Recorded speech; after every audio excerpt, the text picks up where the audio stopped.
l'existence et vivre dans sa vraie personnalité sans sentir qu'elle est l'épouse du grand maître parce qu'il a éliminé sa personnalité de l'existence et souhaite être la sienne seule. Marie lui dit aussi qu'elle n'est pas sa mère pour l'aimer d'une manière aussi folle et quand Kang a entendu qu'elle parlait de sa mère, ses traits du visage ont changé et se sont transformés en monstres, puis Marie commence à trembler de peur alors qu'elle le regarde alors qu'il se prépare à la battre comme il l'a toujours fait. Puis la fille est assise seule en pleurant beaucoup de l'intensité de la douleur dans son cœur. Dans la scène suivante, nous voyons le docteur cosmétique John profiter de ses vacances pour aller passer du temps avec sa femme Akio, qui est dans le coma à l'hôpital depuis 5 ans. John aime beaucoup sa femme et est triste à cause de sa souffrance et se souvient ensuite du jour où il lui a offert son cadeau de mariage.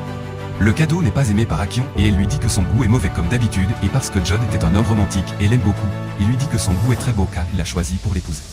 Akion dit à John qu'elle va voyager pour le travail pendant une semaine entière et quand elle reçoit un message sur son téléphone, elle ressent de la joie et essaie de partir pour aller à l'aéroport mais John lui demande de rester avec lui pendant un moment. Akion lui dit qu'elle est pressée puis John propose de l'emmener à l'aéroport et de lui parler en chemin mais Akion refuse son offre et part seul et John est seul et il est très triste.